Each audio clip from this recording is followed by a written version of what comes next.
Hello दोस्तों। उम्मीद है आप सब बढ़िया होंगे। अगर नहीं हो तो कमेंट में ज़रूर बताना।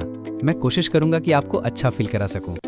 तो दोस्तों, आज की वीडियो थोड़ी अलग होने वाली है और काफ़ी ज़रूरी भी, क्योंकि आज हम बात करने वाले हैं एक ऐसे ऐप के बारे में जिसके बारे में इंटरनेट पर बहुत ज़्यादा चर्चा हो रही है। कुछ लोग कहते हैं कि इससे फ्री इंटरनेट चलता है, कुछ लोग कहते हैं कि ये बहुत खतरनाक ऐप है और कुछ लोग इसे सबसे बेस्ट वीपीएन तक बता देते हैं। तो आखिर सच्चाई क्या है? आज की इस वीडियो में हम ZM VIP नेट ऐप के बारे में पूरी सच्चाई समझने की कोशिश करेंगे। ये वीडियो किसी भी तरह का प्रमोशन नहीं है। मैं आपको इसे डाउनलोड करने के लिए भी नहीं कह रहा हूँ। ये सिर्फ एक रियलिटी चेक है ताकि आपको सही जानकारी मिल सके। इसलिए वीडियो को आखिर तक जरूर देखना, क्योंकि बीच में छोड़ दिया तो शायद आपको पूरी बात समझ में नहीं आएगी। तो चलिए शुरू करते हैं। सबसे पहले समझते हैं कि ये ऐप आखिर है क्या। ZM VIP नेट को कई लोग एक ऐसे ऐप के रूप में बताते हैं जिससे फ्री इंटरनेट चल सकता है। यानी अगर आपके पास डेटा नहीं है तो भी इंटरनेट चल सकता है। लेकिन जब भी इंटरनेट पर ऐसी बातें सुनने को मिलती हैं तो सबसे पहले हमें थोड़ा सावधान हो जाना चाहिए, क्योंकि इंटरनेट की दुनिया में कई बार चीजें जितनी आसान दिखाई देती हैं उतनी होती नहीं हैं। अब बात करते हैं सबसे पहले पॉइंट की। पहला पॉइंट यह है कि ZM VIP नेट कोई ऑफिशियल VPN सर्विस नहीं है। मतलब ये किसी बड़ी और वेरीफाइड कंपनी का प्रोडक्ट नहीं है। जब आप बड़ी कंपनियों के VPN देखते हो तो उनके बारे में पूरी जानकारी मिलती है। उनकी वेबसाइट होती है, उनकी कंपनी का नाम होता है, उनकी प्राइवेसी पॉलिसी होती है और उनका पूरा सिस्टम ट्रांसपेरेंट होता है। लेकिन ऐसे ट्रिक बेस्ड ऐप्स में अक्सर ये जानकारी साफ नहीं मिलती, और यही चीज़ थोड़ा सा रिस्क पैदा करती है। क्योंकि जब हमें ये नहीं पता होता कि ऐप किसने बनाया है और उसका असली डेवलपर कौन है, तो हम ये भी नहीं जान सकते कि वो हमारे डेटा के साथ क्या कर रहा है। अब बात करते हैं दूसरे पॉइंट की। दूसरा पॉइंट है प्राइवेसी। जब भी आप कोई VPN या नेटवर्क से जुड़ा ऐप इस्तेमाल करते हैं तो आपका पूरा इंटरनेट ट्रैफिक उस सर्वर से होकर गुजरता है। इसका मतलब ये है कि आप इंटरनेट पर क्या कर रहे हैं, कौन सी वेबसाइट खोल रहे हैं, कौन सा ऐप इस्तेमाल कर रहे हैं, ये सब उस सर्वर के माध्यम से गुजरता है। अगर वो सर्वर भरोसेमंद है तो ठीक है, लेकिन अगर सर्वर भरोसेमंद नहीं है तो ये आपकी प्राइवेसी के लिए खतरा बन सकता है।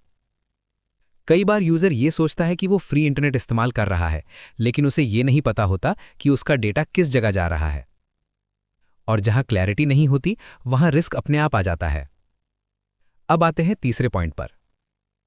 तीसरा पॉइंट यह है कि फ्री इंटरनेट या ट्रिक बेस्ड ऐप्स हमेशा टेम्पररी होते हैं। आज काम कर रही हैं लेकिन कल बंद भी हो सकती हैं। कई बार आपने देखा होगा कि कोई ऐप कुछ दिनों तक बहुत अच्छा काम करती है और फिर अचानक काम करना बंद कर देती है।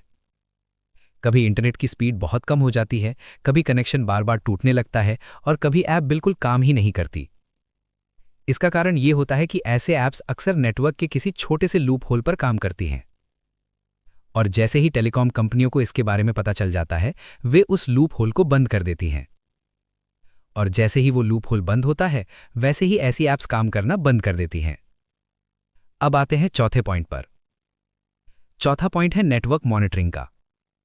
कई बार लोग ऐसे ऐप्स का बहुत ज़्यादा इस्तेमाल करने लगते हैं, लेकिन उन्हें ये नहीं पता होता कि टेलीकॉम कंपनियां अपने नेटवर्क को लगातार मॉनिटर करती रहती हैं। अगर उन्हें किसी कनेक्शन में अनऑथराइज्ड एक्टिविटी दिखाई देती है तो वे उस कनेक्शन को लिमिट भी कर सकती हैं। इसका मतलब ये हो सकता है कि आपकी इंटरनेट स्पीड कम हो जाए या नेटवर्क बार बार कटने लगे। कुछ मामलों में तो ऐसा भी देखा गया है कि यूजर को लगातार नेटवर्क से जुड़ी समस्याएं आने लगती हैं। इसलिए हमेशा ऐसी चीजों का इस्तेमाल सोच समझकर करना चाहिए। अब बात करते हैं पांचवें पॉइंट की। पांचवा पॉइंट है फोन की परफॉर्मेंस। कई बार ऐसे ऐप्स फोन के बैकग्राउंड में लगातार चलते रहते हैं, जिससे फोन की रैम ज्यादा इस्तेमाल होती है और बैटरी भी जल्दी खत्म होने लगती है। कुछ यूजर ये भी नोटिस करते हैं कि उनका फोन पहले से ज्यादा स्लो हो गया है। फोन जल्दी गर्म होने लगता है और बैटरी जल्दी ड्रेन होने लगती है। और कई बार यूजर को यह समझ ही नहीं आता कि असली कारण क्या है। अब अगर कोई यूजर फिर भी इस ऐप को टेस्ट करना चाहता है तो उसका सेटअप तरीका बहुत आसान होता है। बस ऐप को ओपन करना होता है और उसमें दिए गए किसी सर्वर को सिलेक्ट करके कनेक्ट करना होता है। कुछ सेकंड के अंदर ऐप कनेक्ट हो जाता है और फिर इंटरनेट चलने लगता है। लेकिन यहां मैं एक बार फिर यही कहना चाहूंगा कि इसे अपनी मुख्य इंटरनेट सर्विस के रूप में इस्तेमाल करना सही नहीं है। इसे सिर्फ टेस्टिंग के लिए इस्तेमाल करें और हमेशा अपनी प्राइवेसी और सुरक्षा का ध्यान रखें। तो दोस्तों यही थी पूरी जानकारी ZM VIP नेट ऐप के बारे में। इस वीडियो का मकसद सिर्फ आपको सही जानकारी देना है ताकि आप इंटरनेट की दुनिया में समझदारी से फैसले ले सकें। अगर आपको ये वीडियो जानकारी भरी लगी हो तो वीडियो को लाइक जरूर करें। और अगर आप टेक से जुड़ी ऐसी ही सच्ची और काम की जानकारी चाहते हैं तो चैनल को सब्सक्राइब जरूर करें। धन्यवाद दोस्तों, मिलते हैं अगली वीडियो में।